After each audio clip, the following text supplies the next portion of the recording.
Innovation, we are going to welcome a very special guest that came from all the way from Mount Kenya region. Yeah, amekuja na mvua.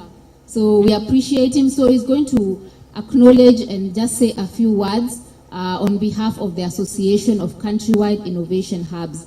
This is an association that represents hubs that are outside of Nairobi. So please, Savio, let's appreciate Savio as he comes to say something. Let's appreciate him again, ya kutoka Mount Kenya. Thank you very much. I was not prepared for that. But long story short, me and David were the founders of the Countrywide Innovation Hubs, which is basically an association of, I guess right now, over 140 different innovation hubs in Kenya. And the good thing about it is because it was conceived in Mombasa. The first meeting, we held it at Tech Bridge.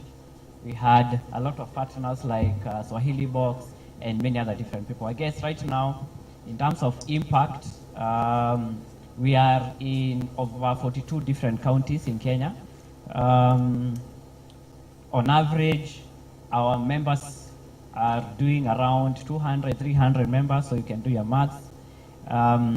Last year, we managed to do regional innovation weeks. So what we realize is we have a lot of innovation hubs, but all innovation hubs are different. We also have different regions that have different value chains. So what we propose to do is to do the regional innovation weeks, whereby different regions are able to focus on their value chain, build around that value chain, use the data that they have in regards to impacting the innovators and entrepreneurs in that sector, and as well as, since we have a lot of development partners who have different approaches in the whole country, they can just be able, they should be able to attract this kind of partners. And right now we can say that we are doing good. Last year, the Regional Innovation Weeks awarded around $10,000, $300,000 for each innovator. So, and we had 10 regional innovation weeks. So,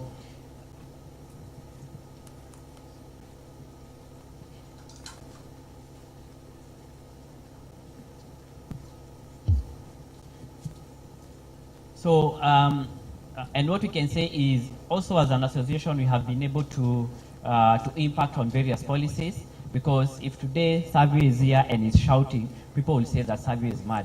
But when we have 164 representatives shouting and giving feedback in regards to certain things, people are going to listen. So last year, we were able to contribute in various bills, the startup bill, the ICT bill, and those kind of things. So thank you very much. David was the first president of the Association of Countrywide Hubs. I was the Secretary General, and we thank the government and everybody else who have been able to support us. Thank you. Thank you very much, Savio. Hayawi. So finally, we're going to listen to the third innovator, and I'm going to hand it over to Ken to welcome them. Thank you so much. A coffee for Lillian. Our chief guest, Honorable Ababu Namwamba, all protocols observed. I would like to introduce to you our third presenter. But before I bring him on stage, I would like to go back to a point where I told you in our last intervention in our greening, for the greening and greening SMEs, we had a special intervention this year. We planned an international business exchange trip to Germany. So we took 6 businesses from Kenya to Germany so that they can go and learn how to make sure that the products that they have, the output is of international standards. So amongst us, we have some of the people that we went with. Maybe you can just stand up where you are as Dennis is coming up on stage to present. So where are they? I can see. Yeah, Mercy, just stand up, so that we can see. So we have Gloria there from Go Park Safaris. That was not a scratch. The DJ. Then we have Mercy from Coast Women Association. So can we clap for them? So they have lessons that they learned for a whole week. So if you're in tourism value chain, please see Gloria.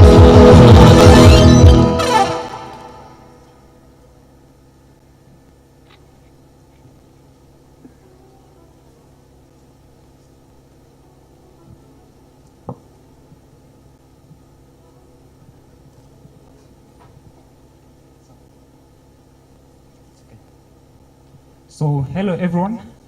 My name is Dennis Onkangi. I am the CEO and co-founder of Kuza Freezer. Kuza is a Swahili word that means to empower. So, as Kuza Freezer, we are empowering small-scale businesses, especially those in the fish value chain, to curb post-harvest fish losses and sustainably improve their income. Our business was registered in the year 2021 with a core mission to empower off-grid small-scale businesses, especially those led by women in marine aquaculture, to enable them curb post-harvest losses and sustainably improve their income. Since the launch of Kuza Freezer, we've been able to empower, to distribute over 250 products, solar-powered freezers, which have been able to empower directly over 2,500 businesses in the fish value chain. What makes us different is that we manufacture our freezers locally, and we offer this product on a pay-as-you-go payment model, which is not only affordable and sustainable to the low-earning communities, but also a way of enabling rural communities improve their income and improve the income. So I would really like to thank SoteHub and also the Go Blue project, because through that we've been able to not only improve on our business but also access market linkages, whereby we've been able to get partners so we can work together in terms of accessing raw materials like solar panels and batteries in offering our products. We have mobile versions which go directly to off-grid communities, get fish from the fishermen who are getting fish from the fish farms and also the small-scale fishermen, and then delivering this fish to the market. So by providing market linkage using our last-mile cold storage solutions, the fishermen or the fisher folks and the women doing fish farming, they've been able to double their revenue. So this is what we basically do, and we're here to improve as many small-scale businesses in the fish value as possible and enable them improve their livelihoods. Thank you so much for your time.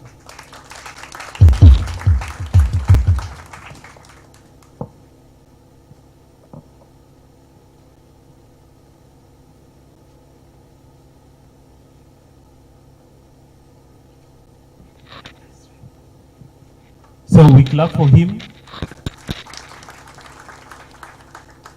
So this is what we are doing in Mombasa, exciting innovations. So I want to take it back to Alvin. Thank you so much. Let's continue enjoying the biggest contributor of the blue economy, the rain. See you some other time.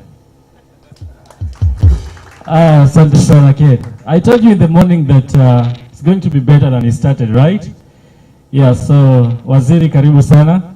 We did a lot of dancing and I can't wait to dance again. We want to learn from your moves. I heard that you're a good one, you're a good dancer.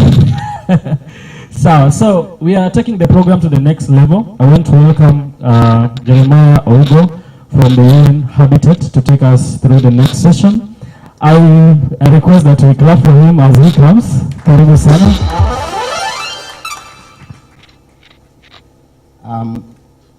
Thank you so much to the SoteHub team. We have to be innovative. There are lots of changes that have happened. We were supposed to have a whole panel, but because of the changes we are adopting. I am the National Programs Officer for Kenya at UN Habitat, and we support different counties in the country with projects and programs. Right now we are at the coast and we are supporting the JKP region counties with a project known as the Go Blue.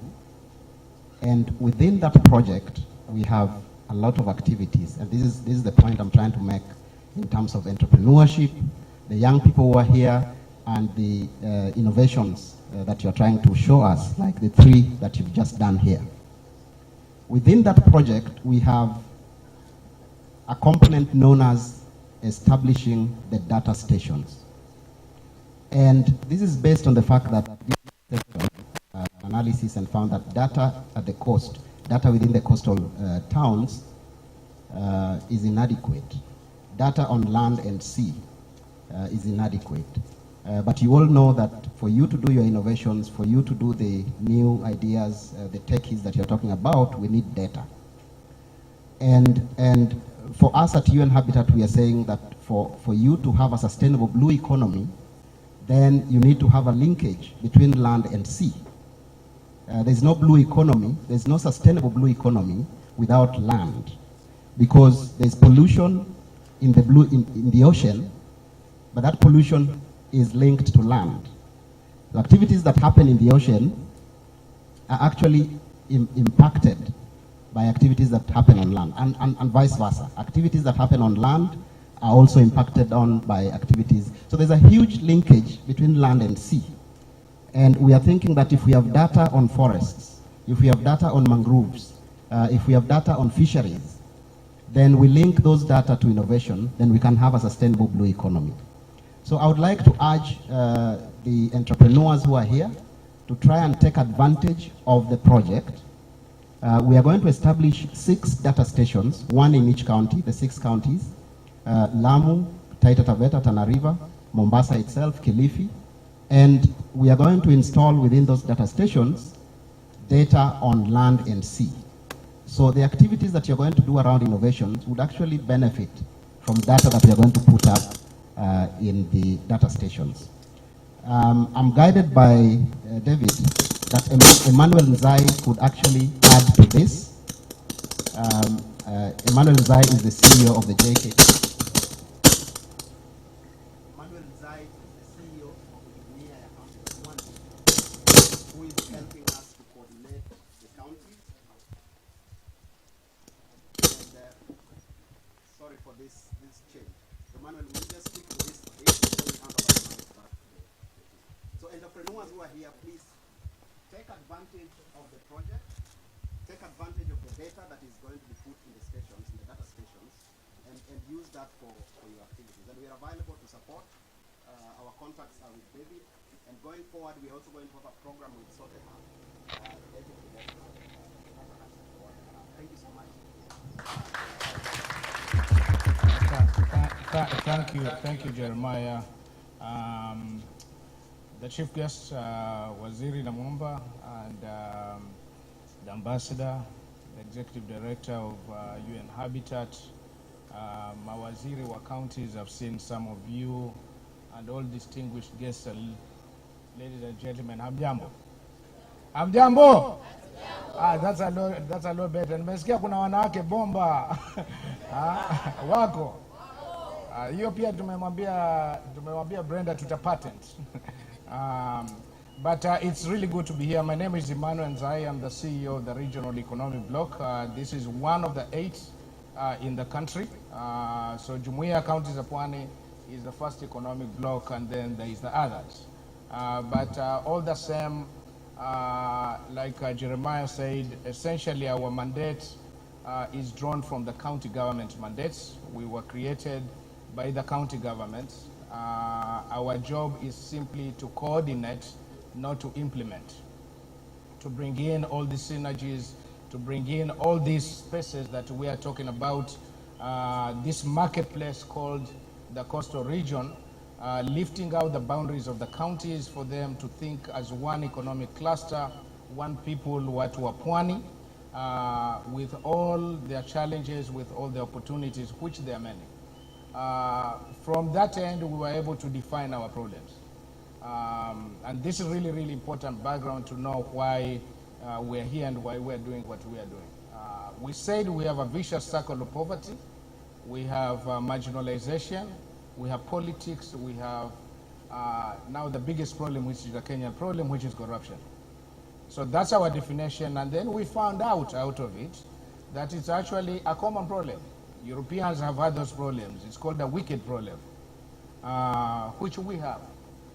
But I think it's deep here, because this is the only region where we had the Portuguese here for 200 years. Then there was the British, then there was the Arabs. We are the only unique place in this country. But yet, we have the biggest natural resources in this place, and yet we have the most poorest person in this place. So, the beauty of it, because we have the blue and we have the green in this place, we get to attract a lot of people, just like the Portuguese, just like the Arabs came in this place. Now, fast track, the solution to this that we have is, of course, now the county governments. The county governments, and thank you to our constitution, it rationalized all these problems. We have this solution. We have 6 governors who are governments by themselves. They can enact laws, and they have very distinct mandates provided to them by the constitution. So they created this good organization, which so far we can, I could go a list of a few achievements that we have had, but I'll go to this one.